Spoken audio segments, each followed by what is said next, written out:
لا إله إلا الله محمد رسول الله. আসসালামু আলাইকুম ওয়া রাহমাতুল্লাহি ওয়া বারাকাতুহু। আলহামদুলিল্লাহি রাব্বিল আলামিন ওয়াসসালাতু ওয়াসসালামু আলা রাসূলিহিল আমিন ওয়া বা'দ। সুপ্রিয় দর্শক, সবাইকে সাদর আমন্ত্রণ জানাচ্ছি আরটিভির বিশেষ ইসলামিক আয়োজন রাসূল আকরাম সাল্লাল্লাহু আলাইহি ওয়াসাল্লামের জন্ম মাস উপলক্ষে সিরাতুন নবী সাল্লাল্লাহু আলাইহি ওয়াসাল্লাম এবং আমাদের শিক্ষা, রাসূল সাল্লাল্লাহু আলাইহি ওয়াসাল্লামের জীবন আদর্শ থেকে আমরা কিভাবে নিজেদেরকে আদর্শ মানুষ হিসাবে গড়ে তুলব এবং আল্লাহর হাবিব সাল্লাল্লাহু আলাইহি ওয়াসাল্লামের সুন্নাহকে আমরা কিভাবে আমাদের দৈনন্দিন জীবনে বাস্তবায়িত করব, সার্বিক বিষয়ে কথা বলবেন ইনশাআল্লাহ তাআলা। আজকে স্টুডিওতে যিনি আমন্ত্রিত হয়েছেন আমাদের সকলের পরিচিত মুখ, বিশিষ্ট ইসলামিক চিন্তাবিদ মোহতারাম শেখ আহমদুল্লাহ। আসসালামু আলাইকুম রহমতুল্লাহ বরকাতুহু। ওয়ালাইকুম আসসালাম রহমতুল্লাহ। কেমন আছেন প্রিয় শেখ? আলহামদুলিল্লাহ বারাকাল্লাহ। প্রিয় দর্শক, আশা করছি আপনারা ভালো আছেন, সুস্থ আছেন, নিরাপদে আছেন। আল্লাহ সুবহানাহু ওয়া তাআলা ভালো রাখুন, আমরা দোয়া করি। আল্লাহ সুবহানাহু ওয়া তাআলা পবিত্র কুরআনুল কারীমের মধ্যে বলেছেন, লাকাদ কানা লাকুম ফি রাসূলিল্লাহি উসওয়াতুন হাসানাহ। আল্লাহর হাবিব সাল্লাল্লাহু আলাইহি ওয়াসাল্লামের চারিত্রিক সনদের ব্যাপারে আম্মাজান আয়েশা সিদ্দিকা রাদিয়াল্লাহু তাআলা আনহা গোটা কুরআনুল কারীমের বাস্তব প্রতিচ্ছবি আল্লাহর হাবিব সাল্লাল্লাহু আলাইহি ওয়াসাল্লামের আখলাককে তিনি আখ্যায়িত করেছেন। আমরা এই বিষয়ে আজকে কথা বলবো ইনশাআল্লাহ তাআলা। প্রথমে আমরা সম্মানিত শাইখের কাছে চলে যাচ্ছি। সম্মানিত শাইখ, আপনার কাছে যে বিষয়টি জানতে চাই, আল্লাহ তাআলা তো প্রত্যেকটা সৃষ্টি মাখলুক যে আমাদের সামনে দিয়ে রেখেছেন, দিয়েছেন, উদ্দেশ্য তো একটা আছে। চাঁদ কেন সৃষ্টি করেছেন, সূর্য কেন সৃষ্টি করেছেন, কোরআন কেন সৃষ্টি করেছেন, আল্লাহর নবীকে আল্লাহ তাআলা কেন পৃথিবীতে পাঠিয়েছেন, উদ্দেশ্যটা কী ছিল, এ ব্যাপারে কোরআনে বা সুন্নাহের মধ্যে কিছু আছে কিনা? ধন্যবাদ আপনাকে। আলহামদুলিল্লাহ, সাল্লাতু ওয়াসসালামু আলা রাসূলিল্লাহ বাদ। প্রিয় নবী সাল্লাল্লাহু আলাইহি সাল্লামের জন্ম, তার আগমন, তার আবির্ভাব এই পৃথিবীতে এসেছে মানবতাকে মুক্তি দেওয়ার জন্য। মানবতা ভুল পথে পরিচালিত হলে তাকে সঠিক পথের দিশা দেওয়ার জন্য, যে পথে মানবতার কল্যাণ রয়েছে, যে পথে মানবতার মুক্তি রয়েছে, যে পথে মানবতার সার্বিক উন্নতি অগ্রগতি রয়েছে, চূড়ান্ত সফলতা রয়েছে, সেই পথের দিশা একমাত্র নবী রাসূলরাই দিতে পারেন। কারণ মানুষ একটা নির্দিষ্ট সীমানা পর্যন্ত দেখতে পায়, এর বাইরে মানুষ দেখতে পায় না। অনন্ত অসীম কালের যে যাত্রা, মানুষের চোখের এবং দৃষ্টিসীমার বাইরের যে জগৎ, সেই জগতের কল্যাণ ও কল্যাণের পথ মানুষ নিজের বিবেক বা ইন্দ্রিয় দিয়ে কখনো উপলব্ধি করতে পারে না। এমনকি মানুষের ইহলৌকিক জগতেরও অনেক কিছু মানুষ আসলে নিজের বিবেক, বুদ্ধি, অভিজ্ঞতা দিয়ে জানতে পারে না। সেজন্যই প্রয়োজন হয় নবী এবং রাসূলের। তারই ধারাবাহিকতায় আল্লাহ তাআলা মানুষ যখন থেকে পৃথিবীতে পাঠিয়েছেন, তখন থেকে আল্লাহ তাআলা আল্লাহর দূত পাঠিয়েছেন যাতে মানুষকে গাইড করতে পারেন। আর এর বিপরীতে শয়তানকে আল্লাহ তাআলা সৃষ্টি করেছেন যে শয়তান মানুষকে যেন মন্দ কাজে প্ররোচিত করে এবং সেটার সাথে লড়াই করে মানুষ যেন তার বিবেক বুদ্ধি খরচ করে এবং আল্লাহর দূত এবং রাসূলদের আনুগত্য করে জান্নাতের পথে যেতে পারে। এই জন্য আল্লাহ রাব্বুল আলামিন এখানে নেগেটিভ পজিটিভ দুইটাই রেখেছেন। তো নবী রাসূলগণের যে দাওয়াত, এর ধারাবাহিকতায় পৃথিবীতে সর্বশেষ নবী এবং সর্বশেষ রাসূল হিসাবে এসেছেন মুহাম্মদ সাল্লাল্লাহু আলাইহি ওয়াসাল্লাম। মুহাম্মদ সাল্লাল্লাহু আলাইহি সাল্লাম পৃথিবীতে এসেছেন অন্য সমস্ত নবী রাসূলদের মতো মানুষকে আল্লাহর তাওহীদ এবং একত্ববাদের পথে আহ্বান করবার জন্য। একত্ববাদ ছাড়া মানুষের মুক্তির কোনো পথ নেই। মানুষের সার্বিক সুখ এবং শান্তি ইহলৌকিক পারলৌকিক নির্ভর করে যে একত্ববাদের উপরে, যে তাওহীদের উপরে, সেই তাওহীদের দীক্ষা এবং দিশা দেবার জন্য তিনি দুনিয়াতে এসেছেন এবং তিনি মানুষকে এই দাওয়াতে দিয়েছেন, ইয়া আইয়ুহান নাস কুলু লা ইলাহা ইল্লাল্লাহ তুফলিহু। হে লোক সকল, তোমরা আল্লাহর একত্ববাদের স্বীকৃতি দাও, তোমরা সফল হবে, সাফল্যের পথে তোমরা উঠতে পারবে। তো তাওহীদের উপরে মানুষ যদি প্রতিষ্ঠিত হয়, একত্ববাদের আদর্শ চেতনা যদি মানুষ ধারণ করে, মানুষের সার্বিক এবং সামগ্রিক জীবন সুখকর হবে, স্বাচ্ছন্দ্যময় হবে। পৃথিবী অনেক চকচকা হতে পারে, পৃথিবী অনেক ইস্পাত এবং লোহার সভ্যতায় উন্নত এবং অগ্রগতির চরম শিখরে উঠতে পারে, কিন্তু প্রকৃত সুখ, সমৃদ্ধি, মানসিক প্রশান্তি এবং চূড়ান্ত যে সুখের ঠিকানা, সেটা মানুষ তখনই পাবে যখন মানুষের মধ্যে আল্লাহ এর প্রতি বিশ্বাস থাকবে, তাওহীদের প্রতি বিশ্বাস থাকবে এবং আখিরাতের প্রতি বিশ্বাস থাকবে। এই দিশা দেবার জন্যই তিনি এসেছেন, মানুষ যাতে জাহান্নামমুখী যাত্রা থেকে বেঁচে জান্নাতমুখী যাত্রায় যেতে পারে, সেজন্য তিনি দুনিয়াতে এসেছেন। একজন ছোট শিশু যেরকম তার ভালো মন্দ বোঝে না, সে আগুন ধরতে যায়, তার মা বাবা তাকে গাইড করে কোনটা ভালো তার কোনটা মন্দ, ঠিক একইভাবে আমরা জানি না সব সময় যে আমাদের কোন কাজ আমাদেরকে জাহান্নামের দিকে নিবে, কোনটা জান্নাতের দিকে নিবে। তিনি আমাদেরকে জান্নাতের গাইড করা আর জাহান্নাম থেকে মুক্তি দেবার জন্য এসেছেন। এর বাইরেও তিনি বলেছেন, বুইসতু মুআল্লিমা, আমি শিক্ষক হয়ে আল্লাহর কাছ থেকে প্রেরিত হয়েছি, তোমাদেরকে দ্বীন শিক্ষা দেই, তোমাদের ঈমান শিক্ষা দেই, তোমাদের প্রয়োজনীয় বিষয়গুলো আমি শেখাই। আবার তিনি বলেছেন যে আমি দুনিয়াতে এসেছি লিউতাম্মিমা মাকারিমাল আখলাক, মানুষের আখলাক চরিত্রকে চরম শিখরে পৌঁছে দেওয়ার জন্য দুনিয়াতে এসেছি। তো এই হলো নবী সাল্লাল্লাহু আলাইহি ওয়াসাল্লামের দুনিয়ার আগমনের উদ্দেশ্য। ধন্যবাদ সম্মানিত দর্শক। খুব গুরুত্বপূর্ণ একটি বিষয়, সেটি হচ্ছে আমরা যারা স্কুলে মাদ্রাসা অথবা বিশ্ববিদ্যালয়ে পড়াশোনা করি, 95% মানুষ যারা সিরাত সম্পর্কে বা আল্লাহ রাসূলের জীবন ইতিহাস সম্পর্কে 5% 10%ও জানে না। তো একজন মুসলিম হিসাবে বা আমরা শেষ নবীর উম্মাহ হিসাবে এটা জানাটা কতটা জরুরি বিষয়, এ বিষয়ে যদি বলতেন। দেখুন, প্রিয় নবী সাল্লাল্লাহু আলাইহি সাল্লাম সম্পর্কে জানাটা শুধু মুসলমানদের জন্য জরুরি নয়, অমুসলমানদের জন্যও জরুরি। কেন জরুরি? আপনি একজন কৌতূহলী, আপনি একজন সত্যানুসন্ধানী মানুষ হিসেবে আপনার মধ্যে এই আগ্রহ জাগার কথা, জন্মাবার কথা যে একজন মানুষ তিনি দুনিয়ার আলো দেখবার আগে তার বাবাকে হারিয়েছেন, মায়ের গর্ভে থাকতে বাবা মারা গেছেন, জন্মের পরপরই মাকে হারিয়ে ফেলেছেন, বাবা মা দুজনই শেষ, অথচ তিনি এখনও দুধের শিশু, তিনি চলে গেলেন মা হালিমার কাছে। এর মধ্যে আব্দুল মুত্তালিব যে দাদার উপরে তিনি নির্ভরশীল ছিলেন, কৈশোর পের হতে না হতে আবার সে দাদাকে আল্লাহ তাআলা নিয়ে গেলেন। এরপর তার একমাত্র ভরসার জায়গা, যেখানে একদিকে আবু তালেব আর এদিকে খাদিজা রাদিয়াল্লাহু তাআলা আনহা, একই সময়ে এসে এই দুইজন যারা ছিলেন তার পায়ের নিচে মাটি বলতে গেলে, একজন আর্থিকভাবে আর একজন সামাজিকভাবে যাকে প্রোটোকল দিচ্ছিলেন, নিরাপত্তা দিচ্ছিলেন, সে দুজনকে আল্লাহ তাআলা একই সময় নিয়ে গেলেন। তার মানে দুনিয়াতে এসেছেন বিপদ মাথায় করে, এরপরে একটার পর একটা বিপদ এবং পায়ের তলে মাটি সরতে শূন্যে দাঁড়িয়ে গেছেন। এরকম একজন মানুষের পৃথিবীতে বেঁচে থাকাটাই তো চ্যালেঞ্জিং। এরপরে তিনি যখন নবুয়ত প্রাপ্ত হলেন, নবুয়তের দায়িত্ব তিনি বুঝে পেলেন, তখন এবার শুরু হলো মক্কার মুশরিকদের শত্রুতা। তারা তাকে শারীরিকভাবে আঘাত করলো, নির্মমভাবে নির্যাতন করলো, নিজের মাতৃভূমি থেকে তাকে ঘরছাড়া করে ছেড়ে দিল। মদিনায় গিয়ে আশ্রয় নিলেন, সেখানেও শান্তি থাকতে দেওয়া হলো না। বদর, উহুদ, খন্দক, একটার পর একটা যুদ্ধ, আগ্রাসন চাপিয়ে দেওয়া হলো। একজন মানুষের দুনিয়াতে বিপদ মাথায় নিয়ে আসা, আর পদে পদে এতগুলো শত্রুতার চতুর্মুখী আক্রমণের মধ্যে একজন মানুষ মাত্র মদিনায় এসে নিজে থেকে স্বাধীনভাবে কাজ করার সুযোগ যে 10 বছর পেয়েছেন, সেখানেও বাধা ছিল। এত কিছুর পরও তিনি মাত্র 10 বছর মদিনায় কাজ করে গোটা পৃথিবীর পট এবং মোড়কে পরিবর্তন করে দিয়েছেন। কে সেই ব্যক্তি? তাকে নিয়ে জানার একটা আগ্রহ একজন মানুষ হিসাবে, মুসলিম শুধু নয়, মুসলিম তো বটেই, মানুষ হিসাবেও আমাদের মধ্যে আগ্রহটা জানার কথা। কী ছিল সে মিরাকলিক তার জীবনী, যে জীবনী তাকে এরকম রাতারাতি পরিবর্তন করে দিয়েছে। আপনি দেখেন, আমরা গ্র্যাজুয়েশন করে নিজে একটা ক্যারিয়ার গড়ে, একটা চাকরি করে, ব্যবসা করে, আমার পরিবারের যে আর্থিক দুরবস্থা, এটা দূর করতে করতে আমাদের 10, 20, 25 বছর সময় লেগে যায়। যেখানে আমাদের একটা পরিবারের অবস্থা পরিবর্তন করবার জন্য 10 বছর সাফিসিয়েন্ট না, যথেষ্ট না। 10 বছর একটা চাকরিতে নিজের অবস্থান করতে করতে যায়। একজন মানুষ বিদেশ গেলে 10 বছর তার টাকা উঠাতে চলে যায়। তাহলে 10 বছরে আমার একটা পরিবারের অর্থনৈতিক অবস্থা আমি চেঞ্জ করতে পারি না। আর মুহাম্মদ সাল্লাল্লাহু আলাইহি সাল্লাম মাত্র 10 বছরে এত বাধার মুখে থেকে, এত যুদ্ধ মোকাবেলা করে তিনি গোটা পৃথিবী যাচ্ছিল একদিকে, গোটা পৃথিবীর পট পরিবর্তন করে পৃথিবীতে নতুন এক মহামানবের আবির্ভাব ঘটেছে। এবং তার আগে এবং তার পরে পৃথিবী তার চাইতে জনপ্রিয় কোনো মানুষ দেখেনি, কেমন পর্যন্ত দেখবেও না। আপনি দেখুন, কোনো মানুষ যখন মারা যায়, ক্রিকেটার, ফুটবলার, বিভিন্ন রকমের যে আমাদের জনপ্রিয় তারকারা আছে, তাদের মিলিয়ন ফলোয়ার থাকে। তারা অবসরে চলে যাওয়ার পর একটা সময় তাদের এগুলো থাকে না, মৃত্যুর পর 2-4 বছর পর আলোচনায় থাকে না। 1,500 বছর অতিবাহিত হওয়ার পরও যার ফলোয়ার পৃথিবীতে কোটি, যার নামে সবচেয়ে বেশি সংখ্যক মানুষের নাম সারা ওয়ার্ল্ডে রয়েছে, যাকে একটু কটু কথা বললে সারা পৃথিবীতে লক্ষ লক্ষ মানুষের হৃদয় রক্তক্ষরণ হয়, কি এমন ছিল তার জীবনে যে গোটা পৃথিবীকে 1,500 বছর পরেও তিনি তার সেই সম্মানের শক্তিতে ধরে রেখেছেন? এই জায়গা থেকে একজন সত্যানুসন্ধানী মানুষ হিসাবে আমাদের প্রত্যেকটা মানুষই তার সম্পর্কে জানা দরকার। এটাই হলো সিরাত জানার গুরুত্ব, যে এই মহামানব তো পৃথিবীতে আরেকটা পাওয়া যায় না। আরেকজন আপনি দেখাতে পারবেন না যে তার নামে 1,500 বছর পরও মানুষ নামকরণ করে, 1,500 বছর পরও তাকে মানুষ এতটা ভালোবাসে, এতটা স্মরণ করে, এত অল্প সময়ের মধ্যে সাফল্যের চরম শিখরে পৌঁছে তার যে মিশন, সেটাকে সাকসেসের সর্বোচ্চ পর্যায়ে রেখে তারপর দুনিয়া থেকে চলে গেছেন। তিনি তার জীবনে এত কাজ করেছেন, এত বাধা বিপত্তি অতিক্রম করেছেন। যত রাষ্ট্রপ্রধান আছে, যত নেতা আছে, অবশ্যই আপনি আমি যে কেউ, তিনি নিজেও বলবেন যে আমার জীবনে ওই সিদ্ধান্তটা ভুল ছিল।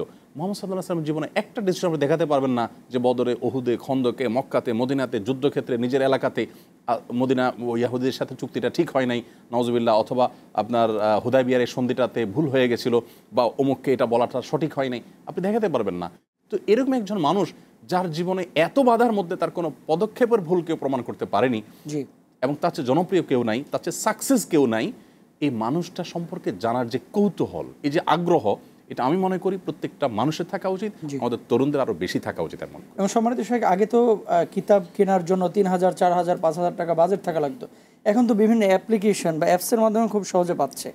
সেক্ষেত্রে সম্মানিত শেখ, আমাদের যারা পরবর্তী জেনারেশন, বিশেষ করে বাচ্চাদের ক্ষেত্রে বাবা মার উদ্দেশ্যে যদি কিছু নসিহত করতেন, যে বাচ্চাদেরকে ছোট ছোট গল্প, তারপরে সিরিজ, অ্যাপ্লিকেশন অথবা কোনো ভিডিও ক্লিপসের মাধ্যমে এটা প্রেজেন্ট করতে পারে কিনা, এই ব্যাপারে যদি বলতেন সিরাতের বিষয়টা। দেখুন, প্রিয় নবী সাল্লাল্লাহু আলাইহি সাল্লামের জীবন ইতিহাস এটি পাঠ করবা, পুনর্পাঠ করবার যে গুরুত্ব সেটা আর বলার অপেক্ষা রাখে না। আমি শুধু এটুকু বলবো, যারা অভিভাবক আছেন তাদের শিশুদেরকে এবং যারা তরুণ আছেন তারা নিজের উদ্যোগে নবী সাল্লাল্লাহু আলাইহি সাল্লামের জীবনী পাঠ করার চেষ্টা করবেন। এবং এই জীবনী পাঠ করলে আপনি দেখবেন যে আপনার জীবনে যত রকমের ডিপ্রেশন আছে, যত রকমের হতাশা আছে, এগুলো কেটে যাবে। কারণ আপনি দেখবেন এই মানুষটার জীবনে পদে পদে শুধু বিপদ ছিল, কিভাবে তিনি হেসেছেন, কিভাবে কখনো তার মুখ কালা কেউ দেখেনি, কি ছিল তার জীবন, আপনি পড়লে জানতে পারবেন। এবং আপনি যেটা বলেছেন যে অনলাইনে বহু বই পুস্তক পাওয়া যায়, বহু সিরিজ পাওয়া যায়, ভিডিও সিরিজ পাওয়া যায়, অডিও সিরিজ পাওয়া যায়, বহু বই পুস্তক পাওয়া যায়, যেগুলো আমরা নামিয়ে পড়তে পারি। বাচ্চাদের উপযোগী বই পুস্তক আছে, সেগুলো আমরা চাইলেই নবী সাল্লাল্লাহু আলাইহি ওয়াসাল্লামের জীবনে জানার চেষ্টা করতে পারি। নবী করিম সাল্লাল্লাহু আলাইহি ওয়াসাল্লামের জীবনী জানার এবং জানবার আরেকটা বিশেষ গুরুত্বের দিক হলো, আজও পর্যন্ত পৃথিবীতে যত অমুসলিম ইসলামে এসেছেন তারা দুই কারণে এসেছে। একে তো কোরআন পাঠ করে এসেছেন, আর দ্বিতীয়ত নবী সাল্লাল্লাহু আলাইহি ওয়াসাল্লাম সিরাত দেখে তার জীবন ইতিহাসে মুগ্ধ হয়ে এসেছেন। দেখুন, ফ্রান্সের একজন পলিটিশিয়ান এখনও বেঁচে আছেন, ভদ্রলোকের নামটা আমার মনে নেই, তিনি প্রচণ্ড ইসলাম এবং মুসলিম বিদ্বেষী ছিলেন। আমি নিজে 2010-11 সালে সোশ্যাল মিডিয়াতে, ফেসবুকে, আমার আইডিতে ওই ভদ্রলোকের ছবি দিয়ে তার বিরুদ্ধে লেখালেখি করতে হয়েছে তার ইসলাম বিদ্বেষের কারণে। অবাক করা বিষয়, গত 1 বছর আগে আমি একটা ভিডিও আমার সামনে আসলো, এই ভদ্রলোক মুসলমান হয়েছেন। তো তার হিস্ট্রিটা শুনতে গিয়ে আমি তো রীতিমতো সব অবাক হয়ে গেলাম। তিনি বলছেন নিজেই যে আমি মুসলিমদের বিরুদ্ধে যে আমার বিদ্বেষ শত্রুতা ছিল, আমার ওই কর্মসূচির অংশ হিসেবে আমি কোরআন এবং নবী সিরাত পাঠ শুরু করলাম। এবং এইটা পাঠ করতে করতে একটা পর্যায়ে এসে নবী সিরাতের কথা আলাদা করে বললেন যে সিরাত পাঠ করার পরে আমি তো অবাক হয়ে গেলাম যে আমি কার বিরোধিতা করছি, আমি ইসলামে এসেছি। তো আমি এখনও বলতে চাই, নবী সাল্লাল্লাহু আলাইহি ওয়াসাল্লামের যুগে যত অমুসলিম মুসলমান হয়েছেন, যত অমুসলিম মুসলমান হয়ে সাহাবীর মর্যাদা অর্জন করেছেন, তাদের বেশিরভাগ দেখবেন নবী সাল্লাল্লাহু আলাইহি ওয়াসাল্লামের মহানুভবতা, তার চরিত্র মাধুর্য দেখে ইসলামে এসেছেন। আমরা আজ যারা নিজেদেরকে মুসলমান না দাবি করি, নামধারী মুসলমান মনে করি, আমরা যদি পিওর মুসলমান হতে চাই, ইসলামটাকে যদি আমরা ভেতর থেকে ধারণ করতে চাই, আমি যদি পরিতৃপ্ত হতে চাই, নবী সাল্লাল্লাহু আলাইহি ওয়াসাল্লামকে জানার কোনো বিকল্প পথ আমাদের সামনে। জি, ধন্যবাদ সম্মানিত শেখ। এবার আসি বেশ কিছু প্রশ্ন নিয়ে। সেটি হচ্ছে, নামে মুসলমান অনেকে ইসলামের বিভিন্ন বিষয় নিয়ে এবং রাসূল সাল্লাল্লাহু আলাইহি ওয়াসাল্লামের আদর্শ নিয়ে অনেক ইশকাল বা অভিযোগ পেশ করেন। সাধারণ মানুষ হিসেবে অনেকে এই যেহেতু সোশ্যাল মাধ্যমে অনেকে ভিডিও ক্লিপস আকারে ছাড়ে, এই জিনিসগুলো দেখার পরে কনফিউশনে পড়ে যান। একজন স্কলার হিসেবে আপনার কাছে জানতে চাচ্ছি, পিয়ারা হাবিব সাল্লাল্লাহু আলাইহি ওয়াসাল্লামের একাধিক স্ত্রী গ্রহণের কারণ কি ছিল? এটা কি শুধুমাত্র নিজের পছন্দ অপছন্দের বা প্রয়োজনের বিষয় ছিল, নাকি আসমানে কোনো ইশারা ছিল? এই বিষয়টা নিয়ে যদি বলতেন। ধন্যবাদ আপনাকে। দেখুন, প্রিয় নবী সাল্লাল্লাহু আলাইহি ওয়াসাল্লামের জীবন সঙ্গিনী যারা ছিলেন, তাদের পুরো চিত্রটা যদি আপনার সামনে আসে, তাহলে আপনার কাছে দিন আলো মতো পরিষ্কার হবে। যারা প্রিয় নবী সাল্লাল্লাহু আলাইহি ওয়াসাল্লামের এই বহু স্ত্রী থাকার বিষয়টিকে আমাদের মতো করে দেখেন, অর্থাৎ সাধারণ মানুষের মতো করে বিবেচনা করেন, যে আমরা যারা বিবাহ করেন বা একাধিক বিবাহ করেন, তারা বেশিরভাগই জৈবিক চাহিদা পূরণের জন্য করেন বা নিজের প্রয়োজন মেটাবার জন্য করেন। এই যে মানবীয় দুর্বলতা, এই জায়গা থেকে যারা বিবাহ করেন, তাদের সাথে নাউজুবিল্লাহ অনেকে প্রিয় নবী সাল্লাল্লাহু আলাইহি ওয়াসাল্লামকে কম্পেয়ার করে এখানে তার চরিত্রে কালিমা লেপনের অপচেষ্টা যারা করেন, ব্যর্থ চেষ্টা যারা করেন, তাদেরকে আমরা বলতে চাই, যদি নবী সাল্লাল্লাহু আলাইহি ওয়াসাল্লাম সম্পর্কে আপনারা যে ধারণা করতে চান সেটাই যদি সত্য হতো, তাহলে তিনি সবচেয়ে সুন্দরী এবং সবচাইতে তরুণী মেয়েদেরকে বিয়ে করতেন। এবং সে অফার কিন্তু মক্কার মুশরিকরা তাকে দিয়েছে, বলেছিল যে মুহাম্মদ, তুমি তোমার মিশন থামাও, তুমি তোমার সবচেয়ে সুন্দরী মেয়েকে আমরা তোমার সাথে বিয়ে করাবো। এই অফার তারা দিয়েছিল অফিসিয়ালি। নবী সাল্লাল্লাহু আলাইহি ওয়াসাল্লাম সেটাকে ডিনাই করেছেন। একমাত্র তার কুমারী স্ত্রীর নাম আয়েশা, তাও আবার বয়সে অনেক কম, অর্থাৎ তরুণী সমবয়স্কা, যে রূপগুণ দেখে বিয়ে করার ব্যাপারটা, এটা তার জীবনে একজন স্ত্রীর ক্ষেত্রেও ঘটে নাই। অনেক স্ত্রী এমন ছিল তার চাইতে বয়সে আরও 10-15 বছর বড়। এমন স্ত্রী হয়েছেন যাদের হয়তো এর আগে 2টা বিয়ে হয়েছে বা স্বামী মারা গেছেন, তালাক হয়েছে, এই ধরনের। তার মানে যদি এটা আমাদের 10 জনের যে জৈবিক চাহিদা পূরণের জন্য এক বা একাধিক বিবাহ করার প্রবণতা আমাদের সাধারণ মানুষের মধ্যে থাকে, মহানবী সাল্লাল্লাহু আলাইহি ওয়াসাল্লামকে যদি আমরা ওইটার সাথে কম্পেয়ার করতে যাই নাউজুবিল্লাহ, তাহলে সেক্ষেত্রে আমরা দেখব তার স্ত্রীদের যে আপনার যে স্ত্রীদের তিনি বিয়ে করেছেন, যা দেখে দেখে তিনি বিয়ে করেছেন, সেগুলো দেখবো যে আমরা যা দেখে বিয়ে করি তা না, সম্পূর্ণ ভিন্ন জগতের কিছু। এখান থেকে বোঝা যায় এটা আল্লাহ তাআলার পক্ষ থেকে নির্দেশনা, এবং এটা আমাদের জন্য একটা পরীক্ষা যে আমরা এক্ষেত্রে আমাদের রোলটা কি হয়। নবী করিম সাল্লাল্লাহু আলাইহি ওয়াসাল্লাম, আল্লাহ তাআলা তাকে মানবীয় সমস্ত দুর্বলতার এত ঊর্ধ্বে রেখেছেন যে তিনি চাইলেই কিন্তু অনেক কিছু করতে পারতেন, কিন্তু আল্লাহ তাআলা তাকে, দেখুন তার যে লাইফস্টাইল ছিল, এত সাদামাটা ছিল, তিনি যখন বিছানা শুতেন তখন তার শরীরে দাগ লেগে যেত। তার সাহাবীরা দেখে আফসোস করতেন যে অন্যান্য রাজা বাচ্চাদের অবস্থা কি, আপনি তো মদিনার রাষ্ট্রনায়ক, আপনি তো খুব ভালো বাংলো থাকার কথা, কিন্তু তিনি এরকম থাকতেন। তো বোঝা গেছে যে নবী সাল্লাল্লাহু আলাইহি সাল্লামের ব্যক্তিগত কোনো প্রয়োজনের প্রেক্ষিতে তিনি একাধিক বিবাহ করেননি। এটি আল্লাহ তাআলার পক্ষ থেকে দেওয়া নির্দেশ ছিল তার জন্য, এবং ইসলামের কল্যাণার্থেই তাকে এটি করার নির্দেশ আল্লাহ তাআলা দিয়েছেন, স্বয়ং আল্লাহর অর্ডারের কারণে করেছেন। এটাকে আমাদের সাথে মেলানোর মতো অযৌক্তিক আর কিছুই নেই। কারণ হলো আমরা সাধারণত যে বিষয়গুলো দেখে বিয়ে করি এটা সম্পূর্ণ ডিফারেন্ট ইস্যু, আমরা তার স্ত্রীদের দিকে তাকিয়ে বুঝতে পারবো। ধন্যবাদ সম্মানিত শেখ, জাযাকাল্লাহ। ছোট্ট একটি বিরতির পরে আবার আপনার কাছে ফিরছি ইনশাআল্লাহ তাআলা। প্রিয় দর্শক, দেখছেন সিরাতুন নবী সাল্লাল্লাহু আলাইহি ওয়াসাল্লাম নিয়ে আজকের বিশেষ আলোচনা। সময় হয়েছে ছোট্ট একটি বিরতিতে যাবার। বিরতির পরে আবারও ফিরছি, আশা করছি আমাদের অপেক্ষায় থাকবেন ইনশাআল্লাহ।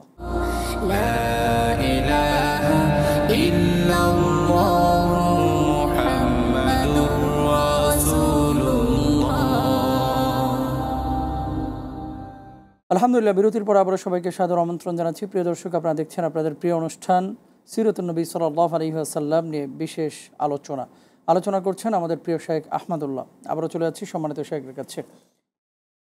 আচ্ছা, তারপরে আরেকটি প্রশ্ন ছিল যে রাসূল সাল্লাল্লাহু আলাইহি ওয়াসাল্লামের এই যে মক্কা থেকে মদিনায় হিজরতের পেছনে কারণ কি ছিল? দ্বিতীয়ত, নিজ মাতৃভূমির লোকদেরকে আগে ঠিক না করে দূরবর্তী এলাকার মানুষকে হেদায়েতের পথে আনার প্রচেষ্টা, এটাও কি আল্লাহ সুবহানাহু ওয়া তাআলার দিক নির্দেশনা বা ইশারা ছিল? দেখুন, প্রিয় নবী সাল্লাল্লাহু আলাইহি সাল্লাম যখন নিজের মাতৃভূমিতে দাওয়াতের কাজ করতে আর পারছিলেন না, বাধা পেতে পেতে দেয়ালে পিঠ থেকে যাওয়ার উপক্রম হয়েছে, আল্লাহ রাব্বুল আলামিন তাকে তখন পার্শ্ববর্তী মদিনা থেকে দাওয়াতি কাজ পরিচালনার নির্দেশ দিয়েছেন। তিনি কিন্তু রহমতুল্লাহ আলামিন কোনো এলাকার জন্য শুধু নবী হয়ে আসেন নাই, গোটা বিশ্ববাসীর জন্য নবী হয়ে এসেছেন। অতএব তার কার্যালয় পরিবর্তন হয়েছে, কাজ পরিবর্তন হয়নি। মক্কার মুশরিকরা সেখানে তাকে বাধা দিয়ে বাধ্য করেছে সেখান থেকে চলে যেতে। তিনি তার কার্যালয় পরিবর্তন করে মদিনা থেকে কাজ করেছেন, কিন্তু দাওয়াতি মিশন তিনি মক্কার জন্য পরিচালনা করেছেন, মদিনার জন্য পরিচালনা করেছেন। এই জন্য দেখা গেছে মদিনায় বসে তিনি যখন দাওয়াতি কাজ পরিচালনা করেছেন তখন কিন্তু মক্কাতে থাকা মানুষগুলো মুসলমান হয়েছে, এবং হুদায়বিয়ার সন্ধি হয়েছে মদিনা যাওয়ার পথেই, মক্কা যাওয়ার পথেই। এবং এরপরে তিনি মক্কায় গেলেন, ওমরা করলেন, মক্কা বিজয় করলেন, তার পরবর্তী সময়তে কাজ করলেন। দেখা গেল গোটা মক্কাতেই কিন্তু ইসলামের আলো পৌঁছেছে। তার মানে তিনি মক্কায় থেকে দাওয়াতি কাজ করলেন নাকি মদিনা থেকে দাওয়াতি কাজ করলেন, এটা মূল বিষয় নয়। বিষয় হলো যে তিনি যেখানে থাকেন গোটা বিশ্বের জন্য দাওয়াতি কাজ করেছেন। মদিনায় বসেও মক্কার মানুষের হেদায়েতের জন্য চিন্তাভাবনা করেছেন, প্ল্যান প্রোগ্রাম করেছেন, এবং সে সফল হয়েছেন।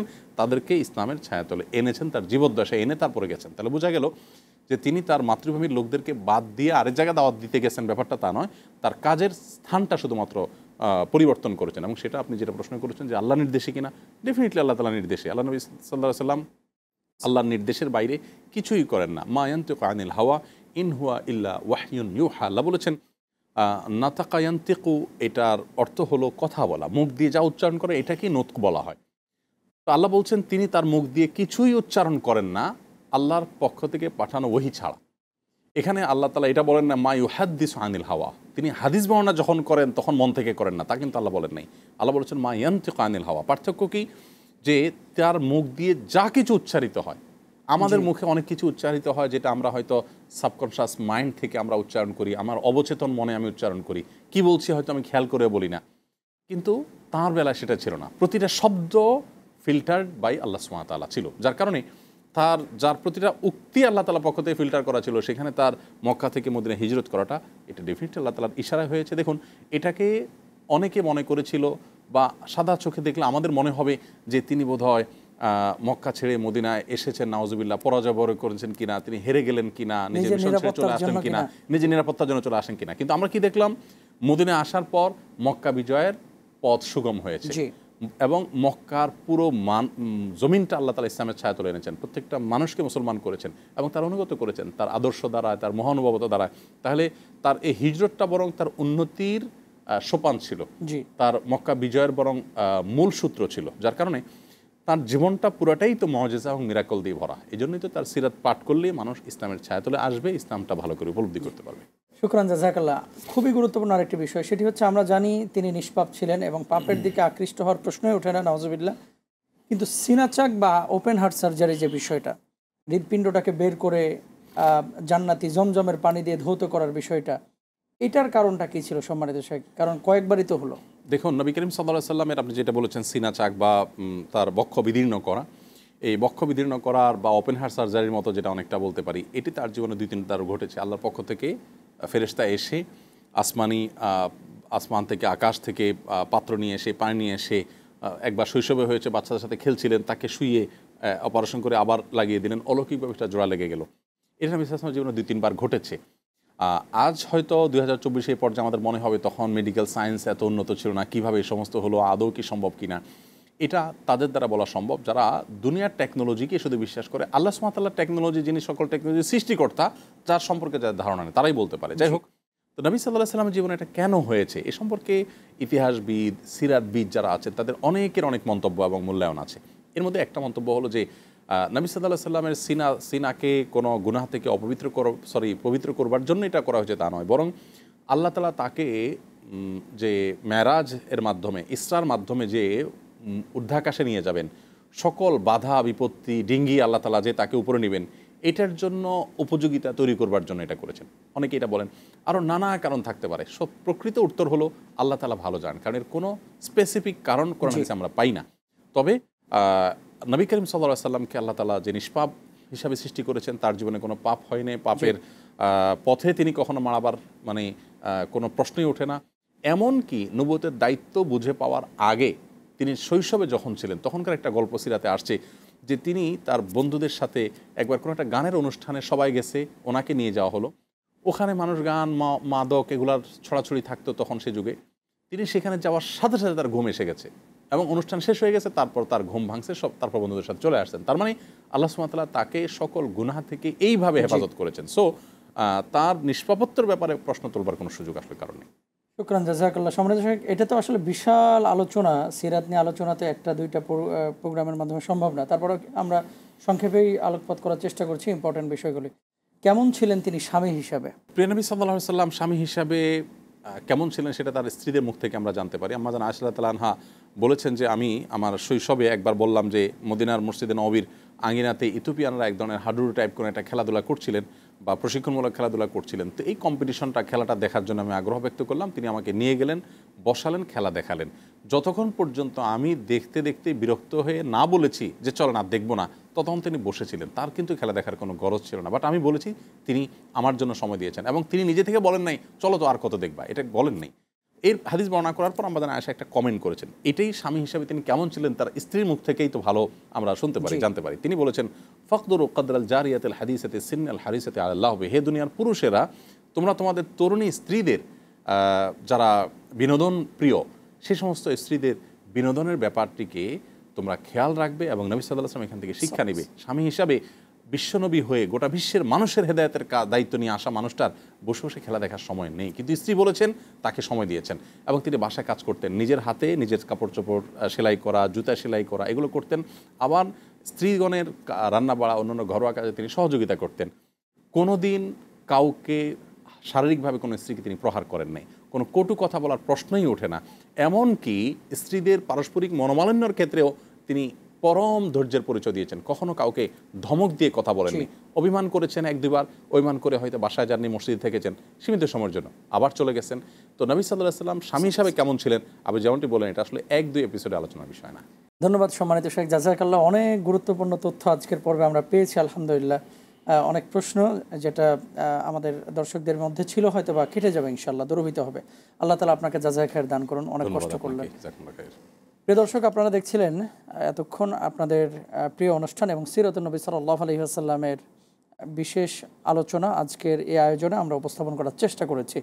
প্রিয় রাসূল সাল্লাল্লাহু আলাইহি ওয়াসাল্লামের গোটা জীবন আদর্শ থেকে আমরা শিক্ষা গ্রহণ করি এবং কার্যক্ষেত্রে আমরা এই শিক্ষাগুলোকে বাস্তবায়িত করি।